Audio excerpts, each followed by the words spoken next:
record and talk about your birth is how do we get the rest of the pregnant people, the rest of our communities to want to fill in those gaps, to hear these messages, to be listening to their provider. What is that?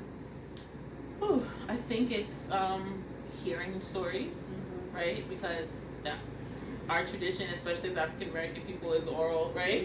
Passing stories down from generation to generation.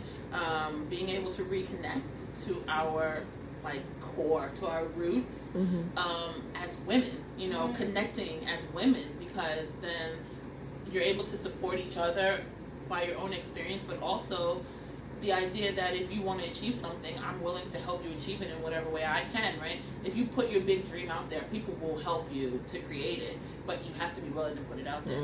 And so hearing from someone, that this is possible, then now it makes me want to dream big enough to do it too. It makes me want to, it kind of piques your interest, it kind of piques your ear a little bit. I mean, for me, wanting to do a natural birth, well, I have a friend who did natural birth, but in her instance, it was in hospital, and it was 22 years ago, but having that person say, no, you don't need an epidural, you don't need those drugs in your system, you can do it your way if that's what you want, and hearing that and not hearing someone constantly saying oh girl, I needed the drugs, you know what I mean? Because we do hear that a lot. We hear it all the time. I mean, since giving birth, literally all the women that I know are just oh, you are such a rock star because you gave birth without drugs. I'm everyone's capable, right? Everyone's capable if that's what your desire is, if that's where your mind is. But it's really all mental. I mean, as much as we imagine that birth is physical, and it is physically a marathon, but it's mental. It's so mental, and I think that's the divide of understanding that being pregnant and giving birth is not just I have baby in my belly that's going to come out of my vagina, right? It's here. So getting people to make that connection between how mental it is as well as the physical. Yeah, I think that's a big piece. Indeed, I think exposing these stories and having people hear them on a more regular basis than the other that they're hearing on a regular basis, So we have social media and it's all part of our DNA in a sense of programming. Yep. So reprogramming our thinking to what ancestrally what it should be is imperative in order to receive this kind of birth. Just acknowledging yourself, innately. Yeah. So when I speak to any of my clients or doula friends, doula siblings, I always say birthing innately is your right. So everything is innate. And connecting back to that, the root of it. For me, I know we've spoken before, and I likened it to that journey, right? That for me, my natural hair care journey, right? Going from what was so popular, the perm and all that stuff, and looking European or whatever, however you want to classify it, to coming to a place that's, my hair grows naturally out of my head in a certain way, right? So maybe I should take the time to begin to embrace what my body naturally does, what's right, what's actually me, without shifting it or changing it or, putting something else on top of it to change it to fit another story. So connecting to myself, and that journey is self-love journey, because you're okay, I gotta love this, which I was told not to love, right? The quote-unquote naps or kinks or whatever your hair is naturally, right? You're learning to love yourself in all those phases, as it grows, as it sheds, as it's little, as it's, whatever. So building a community around you that's affirming that. And that's what you do. Imperative. Right, and that's what you do. You start to research on YouTube, right? Natural hair care products and natural hair care styles and blah, blah, blah. And for me, it was the same with the birth, It was okay, we've made up our minds. We're doing this. We're doing a natural birth. So then it was the search for information and knowledge about that, Are there other people who have done this? What do home births look like for other people? What are the possibilities or the scope of the possibility of what this could look like for us in our home? It's much harder to search and find people who will tell you that they had a blissful, pain-free, beautiful, home birth. you say the word home birth and the faces that oh my goodness. While I was pregnant, I almost like hesitated to tell people, and in some cases I didn't say, because what's going to come back at you is this doubt and fear, which I had to be very intentional about not allowing doubt and fear into my brain, let alone our home, our space. But it's all those things that people say to you, they take root. So you have to start to guard your ears, and you have to guard what you see, because if I see something that's tragic or blah, blah, blah, then that's something that now creates a fear in me, like, what if that happens to my baby, or what if you know what I mean? So I had to be very intentional about what I said to people. When they would say things to me, I'd say, well, birth is not an emergency. Mm-hmm. If we have an emergency, then we'll go to the appropriate places for an emergency, but birth itself is not an emergency. It's a natural function.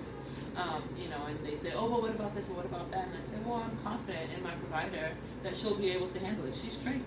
So if the baby needs oxygen, she'll give the baby oxygen. If the baby has meconium, we'll deal with that. But it's not something that I felt like, oh, we need to be in a hospital to handle that. I felt confident that my midwife was able to handle those things. And if at some point she felt like it was beyond her scope, she would say, okay, I think we should talk about transitioning. I think, so I was confident in my And we were prepared in that instance. We had a plan set should there need to be a medical transfer in place, so that we were be there to support. That's right. I mean, I was grateful for that as well, because then you don't feel out of your element then when something happens, right? Like, Ariel was very, very meticulous about, okay, let's go over your birth plan. Should we need to transition to hospital? Do you want this? Do you not want this? These are your rights as a birthing person in this state. Be familiar with what you are allowed or not allowed, or in that way, and what you want. And having those conversations, I felt very confident that my doulas knew what I wanted and what I didn't want. So in the event that we needed to transfer, I didn't feel like I was going to have to be on high alert, or my husband was going to have to be on high alert. I felt like these persons will advocate for us. So I can still just be in my very calm, very zen, very, comfortable headspace, and know that this person is going to advocate for me because they made themselves familiar with what we want. I want to give Tafari a chance to sort of jump in. He's been in the other room dealing with the little baby, trying to put her down. So tell us how it felt for you when you first held baby, when your wife came to you about this idea for home birth, any of that. First of all, I was very supportive of her having home birth. Whatever she felt comfortable, whatever she felt best, because I was the one who was going to give birth to her baby. She was the one who was going to do it. She had to know what her body was capable of doing. So I'm just going to support that. Holding the baby for the first time was, I cannot find the word to explain how it felt, to be honest. But would sum it up, it was me being in another galaxy. I like that. Knowing that we created life, and it was 9 months, and we brought it to the earth. We nourished it the best way we could for it to grow, and to see that in person, to hold that life, it just brings you somewhere else that you've never been. It's not just breathtaking now. It's more than that. I'm a farmer. I've grown a lot of plants, animals, but knowing that this is a human being, it brings you somewhere else, and it was just to another galaxy. So, yeah. What any advice you'd give to other partners out there who are thinking about home birth, how they can best support mom, or the team that you built, anything like that? Yes. First of all, if you're going to do home birth, just be supportive. The negative thought behind it is not going to be good. It's always to be supportive, whatever your partner decides to do. If she decides that, okay, she wants to give birth in a pool, don't say you think she should give birth on the bed, because no, it's not. You're not the one giving the birth. So I would say just be supportive, 110%. There's time when I'm going to be honest, there's time when I felt like, okay, I don't see the point in doing this, but if this is what she felt like was best, I'm gonna put my 110% in doing it. So just give you 110, if it's possible, 150. Go ahead.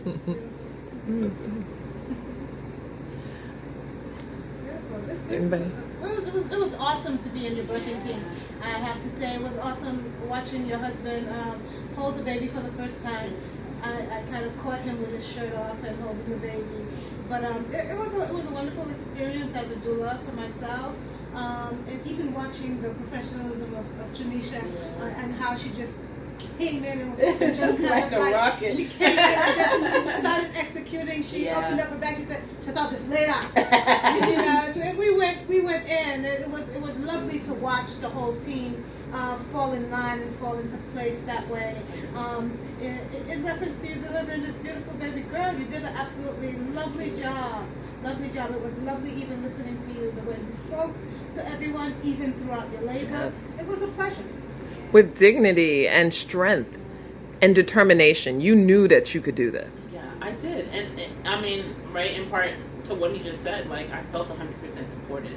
I felt supported by every person that was present on that day, and prior to that day, throughout my whole pregnancy, right, there were a few hiccups, right, that we had a hypertension scare, and obviously Tanisha could have been like, well, sorry, you got hypertension, we can't do home birth, I'll transfer you out to somebody else, but she stuck it out with us, and she said, you know what, I'm going to give you the best care that I can give you for as long as I can give it to you. If we get to a point that we're so close that you give birth and your blood pressure is out of control, then we will transfer, and I'll give you my best suggestion as to who you should go with or where you should go. But I'm going to give you the quality of care that you need, until such time that I can't anymore. And it turns out it worked out. I mean, I did take, some medication to help my blood pressure regulate, and somewhere around the middle of second trimester, right, the miracle that I've been praying for, my body just started to regulate, and the medication I was able to stop taking it, and my blood pressure regulated, and it was like, thank God, and it's like, okay, full steam ahead, but and aside from that, you had one iron transfusion. Yeah, I had, that's right. Yeah, she, and I'm grateful to Tanisha for that as well. She made sure to stay on top of it, like, okay, these labs are showing that your iron needs support. If we're going to do home birth, we want to make sure, so it's not just like, I think sometimes people have this idea, like, you have a midwife, and then they're just all like, flowers and, and incense, and there's no actual medical stuff, it's not the same as like free birth that you're just like going willy-nilly, it's like this person is a trained medical professional. So she was very professional in making sure that my labs were done and making sure that all the tests were there, but also empowering in that, well, this is what the labs say, now what do you want to do about them? This is what the numbers are saying, now let's discuss, like, what are your options? Do you want to try this holistic way? Do you want to try this, whatever, or do you want to, have this or that or whatever? So having the freedom to choose still, even knowing what the concrete of this is what your blood work is telling us, having the freedom with my provider to say, like, okay, what do we want to do? Not like, well, this is our course of action, this is how we manage this thing, but like in your specific, it's tailored to you, like, and I felt that wholeheartedly, especially for me. I mean, as we mentioned, the pandemic and all these things, so there wasn't a lot of community, so I joined a bunch of Facebook groups, like whatever, giving birth after 35, the plus size and pregnant, and all those kind of things, and just hearing the horror stories from all the other like birthing persons who are obese, or people who have had also hypertension or whatever during their pregnancy, and hearing how terribly they're treated, by their obstetricians, and you're just like, what?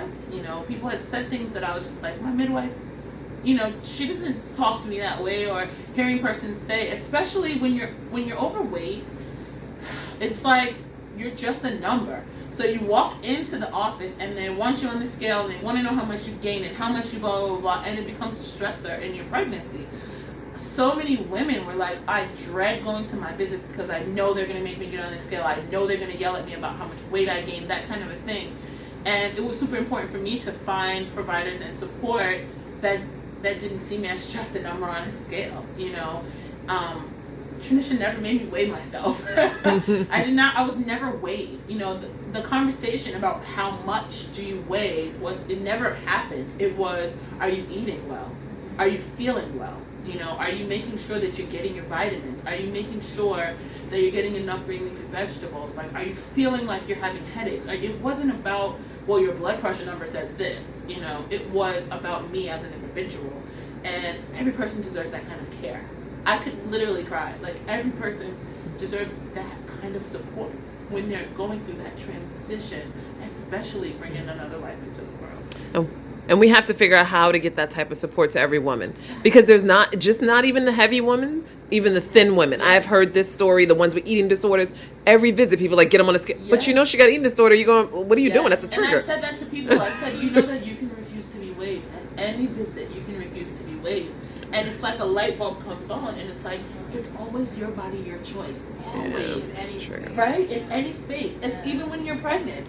You know, oh, well, they said, I've heard so many women say, they're taking my son at 38 weeks. And I'm like, it's always your body, your choice. If you don't consent to a C-section, they cannot perform a C-section.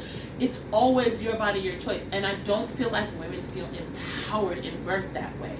You know, and so I remember speaking to a woman, and she was literally in the hospital in the middle of her induction, you know, and she's on Facebook messaging support group, you know, like, oh, what do you guys think? They're saying this. And I just remember saying to her, like, if your baby is fine, you don't need a C-section.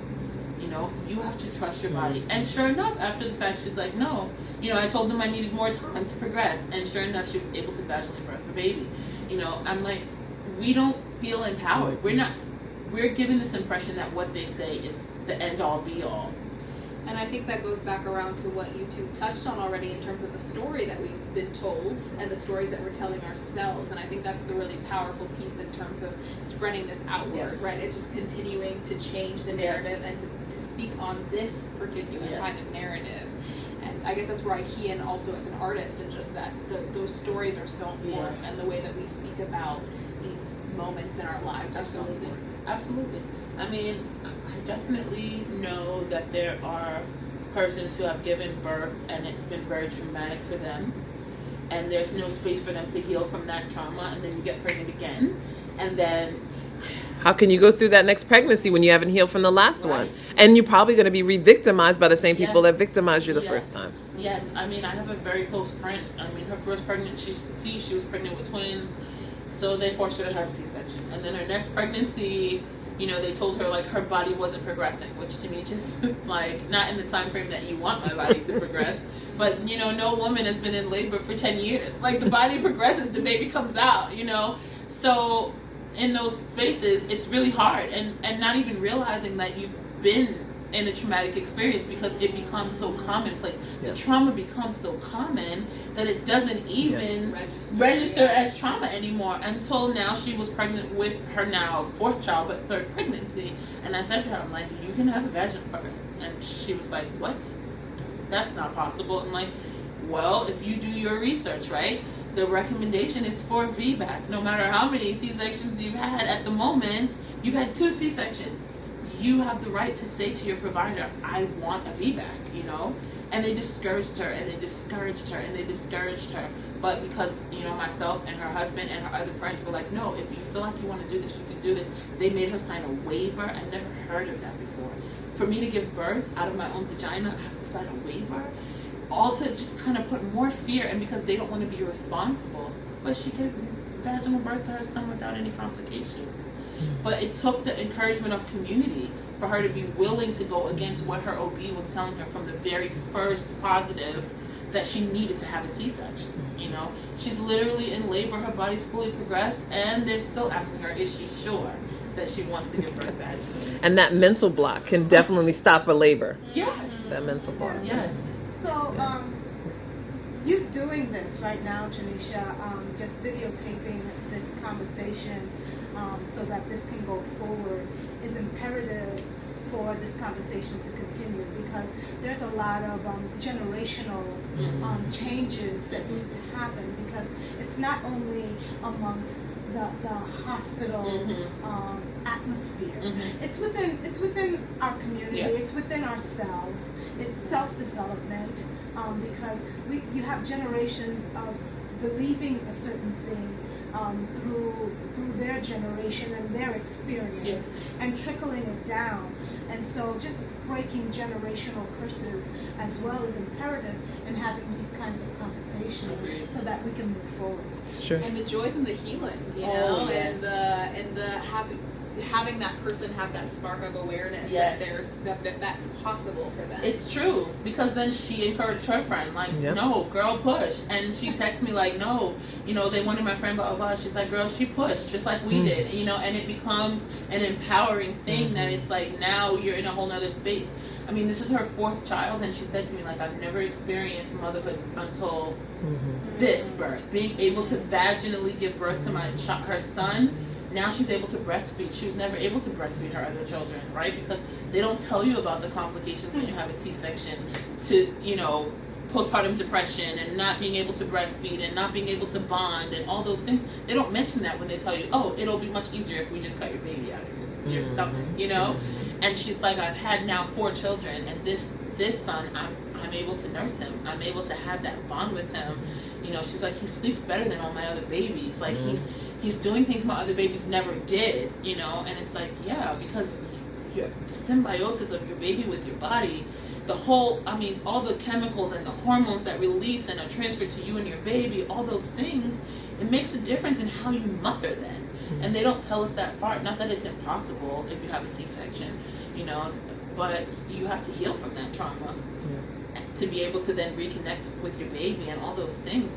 And there's not a lot of support in that, you know. And even for me, giving natural birth and being able to nurse my baby and doing things that way, there's like kickback from people who weren't able to do it that way. Yeah. So when I'm posting all over Facebook about, you know, it's, you know, National Breastfeeding Week, and posting, you know, pictures of me nursing my child and tips and tricks and how important and how beneficial it is to the human, you know, to the mother even to nurse her baby, how it decreases breast cancer and cardiovascular disease and blah, blah, blah.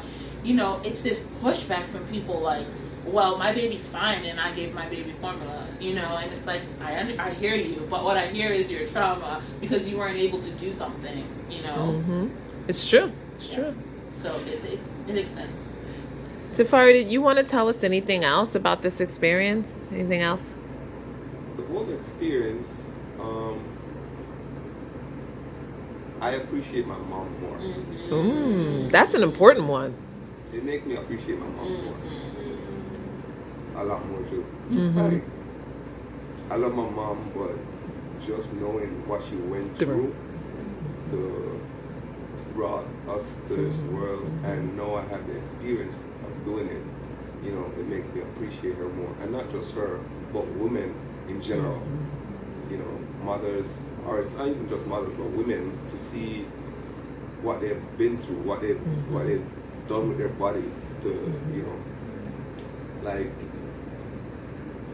it's just so much joy to see what my wife did and how she brought this beautiful child to our life, and I wouldn't be able to do it. You know, no man would be able to do that.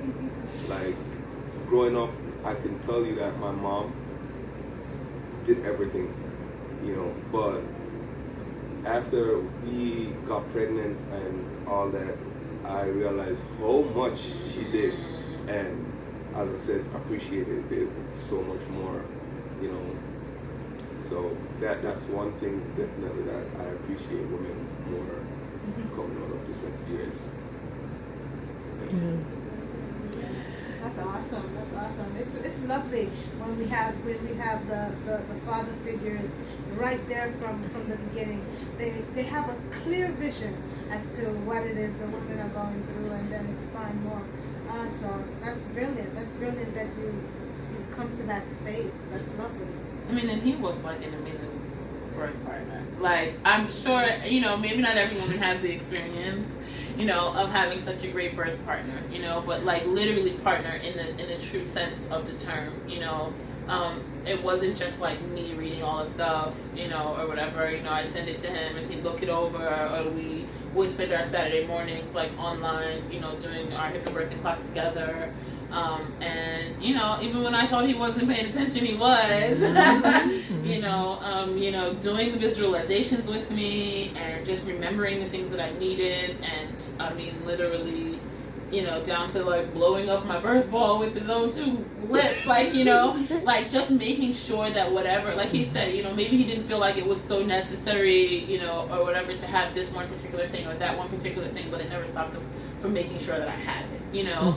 And that I think is big. I hear from a lot of women that they don't have support from their partner, you know, and I can't imagine what this experience would have been like without support from my husband, because even Tranisha always commented, like, you know, that he's the person who makes sure I'm fed all the time. So, you know, before he would even go to work, he'd make sure that he prepared food for me so I wouldn't have to prepare food while I was pregnant. You know, I wouldn't have to stand on my feet. I mean, it was him, you know, massaging my ankles and my feet every night. And, you know, all the, honey, can you run to the store and grab this? Honey, can you run, you know? And never once, you know, was there like a complaint or, you know, I'm tired too, I work full time too, like blah, blah, blah. I mean, at 12 weeks, I decided I needed to quit my job, you know. I was like, I'm pregnant, we're still in the pandemic, I don't feel like where I work, people are cautious enough about COVID, and this is the time. If ever there's a time where I need to put myself and my body first and my baby, this is the time. And I said to him, like, I feel like I need to quit my job. And I was very stressed out at work, and he said to me, then you do whatever you feel like you need to do. You know, of course, somebody else might have been like, well, the bills, the this, the that, how are we going to make this work? But he was like, no, listen, if this is what you feel like you need to do to be healthy, to not be stressed out, to be in a good headspace while you're pregnant and like growing our child, then that's what we'll do, and we'll figure it out. We'll make it work. And I felt so supported to be able to, you know, run to the doctor's visits that I needed to go to. I mean, I did have an MFM, and so I did have ultrasounds to go to and things like that, and trying to figure out, well, how do I go to, like, take time off from work for all these extra visits or whatever the case is. I didn't have to juggle that, you know. I was, you know, babysitting our niece in our home, and even if he had worked all night long, he'd be like, well, I'll watch the baby and you can go to a visit, you know. So having that extra piece of support, I think was invaluable, you know, and especially during our labor, for sure, you know. I mean, as Ariel mentioned, and also Chantal, just like having him there, like doing the counter pressure. I mean, even sometimes making silly jokes, just keep the oxytocin going, making me laugh. You know, at some point, I think he said something like, "You're so lucky to have a birth partner like me," and I was just like, "Okay." Now we're going a little bit far, but just you know, to keep my mind, you know, light and easy. And, you know, it was, I don't know how I could have done that, you know, without knowing that he was there supporting me, you know. So it is important to be able to bring the partners in. I think it's important for the partners to feel empowered, you know.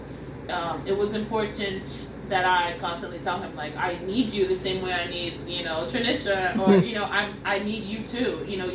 You can't just be off, you know, watching TV or whatever, like. And from the beginning, we had that understanding, like, we are giving birth. It's not just me. You know, we're doing this together. I wanted him in the pool, but that wasn't happening. Drew the line somewhere. Yeah. I like that. But in every other aspect, you know, I never felt like I was doing it by myself. Mm-hmm. You know, and that's, I mean, you're emotional. Your hormones are crazy. Yes. When you're pregnant, that you do. Sometimes you feel isolated. You feel like, I'm the one carrying the big load. I've got the big belly. You know, I'm doing most of the work, but no, we make sure that I felt supported, and I think that's really big. Yeah, and just like he said, I mean, that moment when your baby is like in your arms for the first time, it's like, wow. I mean, for us, I mean, in our situation, shortly after I got into the water, like, baby came out basically head and shoulders, you know, so it wasn't like, okay, wait for the next push, and then wait for the next push, and, you know, there was no ring of fire for me. I didn't feel that. It wasn't that kind of an experience for me. You know, she was ready to be born, and so she birthed herself. And so, you know, but you know, having her come out and just feeling her, I mean, in the water, it just like, she just slid right on out, and it, you know, it wasn't like a painful experience for me. it was warm, it was soothing, and it felt like a relief to have her here, Earthside, you know. And there she is. On cue.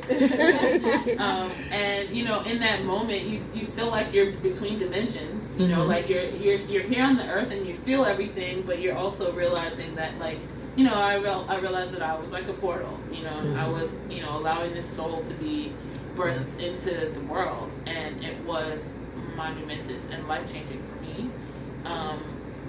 And like, hearing him say how he appreciates his mom more, for me, it was just like an appreciation for life. Like, you know, now when I hear things, I don't feel as callous as I was before, maybe when you hear, especially living in New York City, right? Like in Brooklyn, it's like summertime, somebody gets shot, somebody this, somebody that. And then now it's just like, oh, that's somebody's child. Like, it hits me in a different place when I hear about things. And those moments, I mean, he was very emotional, surprisingly, for me. I mean, he openly wept that moment when she was born. And it touched me in such a deep place, you know. And just those moments leading up to her coming, they were very pivotal moments for me. Like, I've spoken about it with both of the doulas. You know, like, just knowing that we were so close to her coming Earthside, you know. Like, I can remember around 5:15, it was probably just before I called my parents, you know. Like, we're just noticing, like, okay, like, it's about to be time, she's about to be here. And, you know, yes, Ariel just, like, whispered into my ear, she's like, the sun is rising. And, like, it hit me in such a deep place, like, you know. I mean, we're Christians, and so we're familiar with the scripture that says that, like, weeping endures for a night, but joy comes in the morning. And it hit me in that spot that, like, we had been toiling all through the night for this baby to get here. And now morning was coming, the sun was rising, the baby was coming. And as she said that, then my husband said, in my other ear, he said, we're about to meet our baby. And I just, like, all the emotions and all the hormones. And I was like, no, I have to keep my head, like, I have to keep my wits about me. I can't be emotional, you know. But it was those things. I mean, through my whole labor, we, like, worshipped, we listened to music, we sang. It was such a beautiful space, you know. And it just, like, it hit me in such a deep place to be in that space with these persons who had been on the whole journey with me to becoming a mother and growing my baby. And, you know, you all had been here, you know, massaging me along the way and bringing me smoothies and, you know, and just that love that was in the room from people who prior to September I'd never met before. But knowing that the passion in them is for birth, you know what I mean? And knowing and feeling that passion from them that, like, we're here with you, we're birthing with you. And that was one of my affirmations, you know, that women all over the world are birthing with you. You're not in this by yourself, you know. So being a part of that community is big, and feeling that energy in the room. You don't feel like I'm just out here by myself pushing this baby. Because who can do that? Who can do that in a good frame of mind, in a whole, you know, and not just feel overwhelmed. But I didn't feel overwhelmed because I felt like we were all sharing the load in that moment. You know, everyone was sharing the load, and everybody found their spot to fit in. You know, and even the photographer, you know, which she's a neighbor, and I just found her on our, like, local Buy Nothing group, you know, and we'd exchanged baby items or whatever, previously.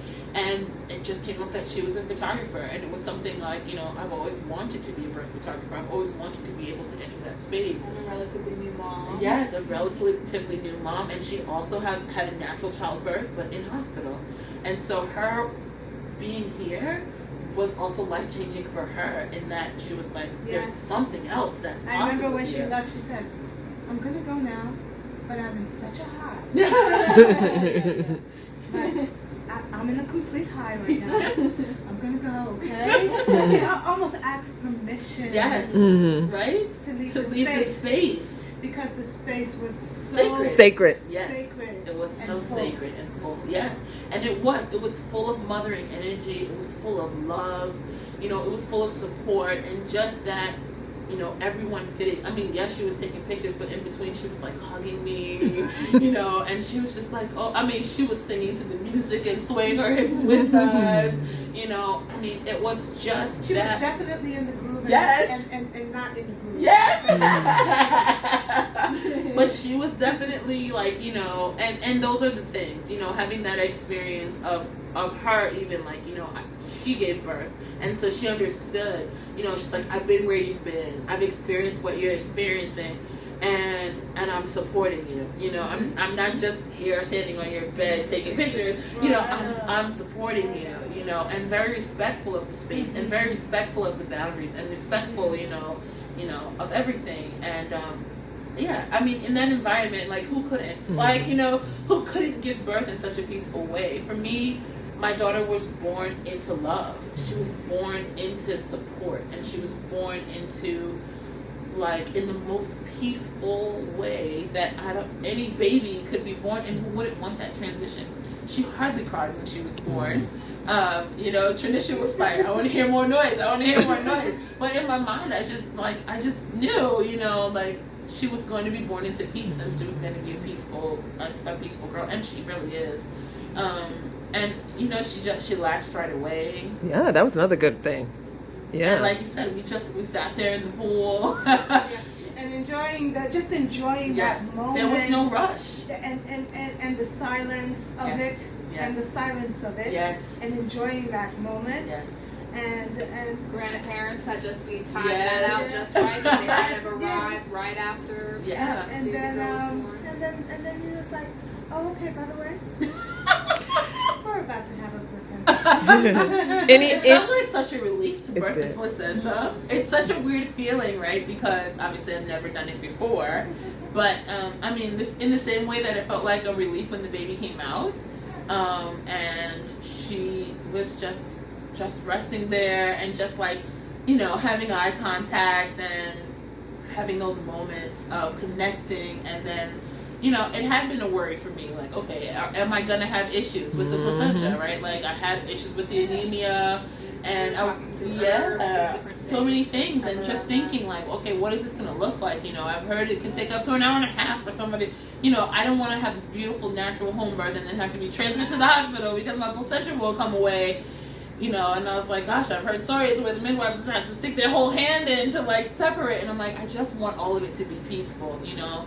And definitely, I do think, you know, Tranisha suggesting the iron and B12 infusions and those things helped support my body to be able to do what it needed to do. And surely, I just felt that little wave, you know, and I was just like, okay, and just knowing, okay, the placenta's gonna come now, you know. And that's surely how I said it, like, oh, okay, the placenta's coming. And yeah, it was just like one deep breath, and like we had a whole intact placenta, you know. And I was just like, you know, that was my desire. And, you know, for her to be able to stay attached for as long as possible. You know, we stayed in the water, right? Mm-hmm. We were trying to figure that out, like, okay, do we take the baby out the water?